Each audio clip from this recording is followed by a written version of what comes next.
Greatest integer function and smallest integer function.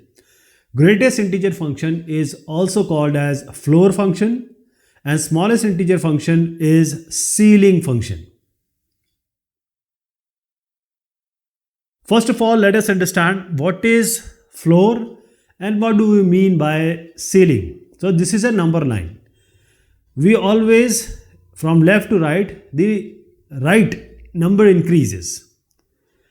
So 2.31, we are taking a number, real number. We'll take a negative number also, and then we'll try to find out what is the floor and ceiling. 2.31. Let us take this example.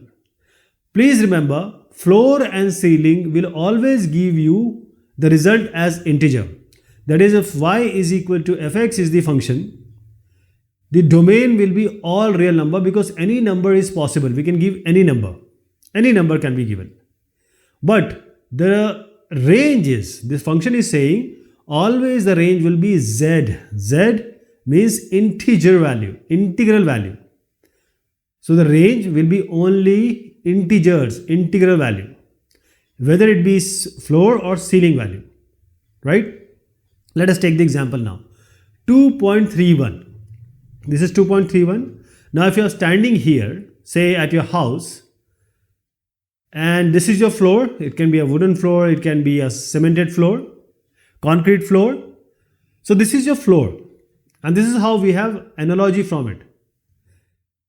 Then we have this as floor, and this is the lantern, or you can say the ceiling. So this is your ceiling. But this ceiling and floor are integers here. We are only talking about integers. That is why we are calling it as ceiling and floor function. So whenever you would like to find out the floor, because you are standing in between this ceiling and floor, the higher value will be 3, the lower value floor will be 2. So 3 is the ceiling and 2 is the floor. So whenever you want to find out the, say 2.31 is your number, this is the lower one, so that is why this symbol I am making, this is for the floor, and this is the above one, which is the ceiling. So this is going to give you ceiling and this is going to give you floor. So what is the floor of 2.31? 2. What is the ceiling of this 2.31? Is 3, right? Now as I am saying, any value you give, always the z will come. Z, integer. That is, whether it be ceiling or floor, if you put any integer number now, because you are inputting integer, output will also be an integer. It will output will also be integer, right? Coming to negative number. So we have seen about integers, we have seen about a real positive number. Now we will put the real number which is negative. Either you take a ceil function or a floor function. So the floor function is greatest integer function. Y, which is your, this one is your ceil function is least integer function or smallest integer function. So least integer function and greatest integer function. Why this is like somewhat confusing? Because the floor function definition is, please understand the definition. Again I am coming to the number line 0, 1, 2, 3. This is your 2.31 is there. So the floor function and the ceiling function. The floor function, the definition is the greatest integer that is less than or equal to x. So the highest integer that is less than 2.31 is what? Is 2. So floor function is the greatest integer function, which is the greatest integer that is less than or equal to x. How about ceiling? Ceiling function is the least integer, the smallest integer that is greater than or equal to x.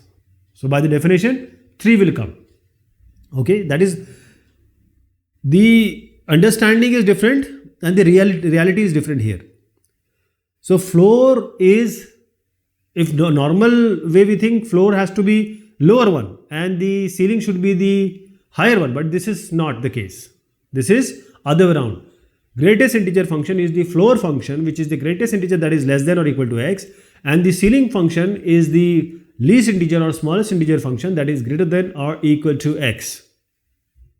So 2.31, the ceiling and lowest integer function, least integer function will be 3. For 2.31, it will be the lower one, or the floor will be 2. That is the greatest integer function. So now let us take a negative number now. So you have now negative 2.31, same number we are taking with a negative sign. Now let me take you again to the number line.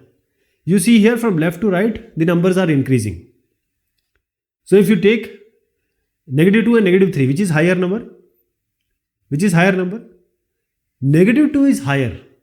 Negative 2 is greater than negative 3. So always remember, negative 2 is greater than negative 3. So negative 2 will be higher, negative 3 will be lower. So negative 2 will be higher, will be the ceiling. Negative 3 will be ceiling. So when you try to find out the floor or greatest integer function for negative 2.31, it will give you negative 3. When you try to find out the ceiling function or smallest or least integer function, it will be negative 2. It is opposite of the positive numbers. Let us make the graph first.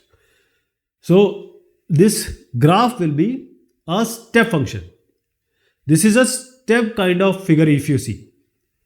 So this round which I am going to point is included.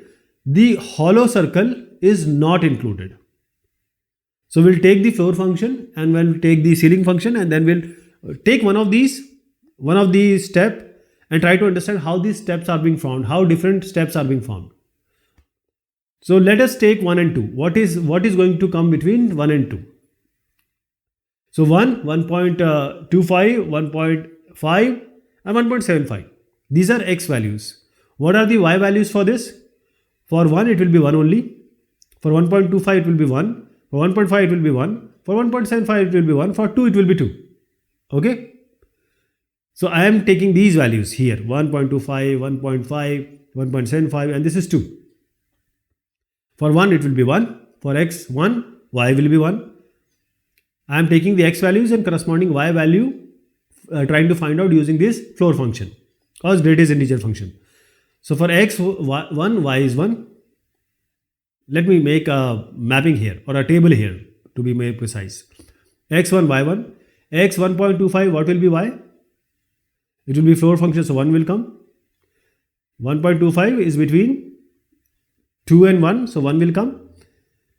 Similarly, we have 1.75, same logic, 1 will come. For 1.75 also, it is going to come as 1. Same thing between 2 and 1, so 1 will come. When 2, so 2 will come. Now this 2 will go to the next step function. So we will take this round one, fill it. So 1 is included here. 2 is not included because 2 is going to be the lower one of the next step. So you have to pick up your pen, then only you will be able to draw from 2 to 3. I hope you got the idea. Now getting the ceiling function. Ceiling function, we will take the negative value here. For example, again take negative 2 and negative 1. Negative 2, negative 1. Ceiling function, always remember, which is the higher number? Negative 1 is the higher number, negative 2 is the lower number. So now when we will put the number, negative 2 is going to come. Then we will take the x values. So negative 1, negative 2, again take the values.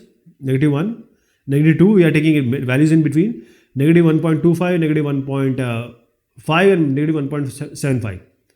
So let us take these 4 values only. So now we are taking the seal. We are taking seal. For all others will be similarly be drawn, okay. So this is x and y. For x equals negative 1, it will be negative 1.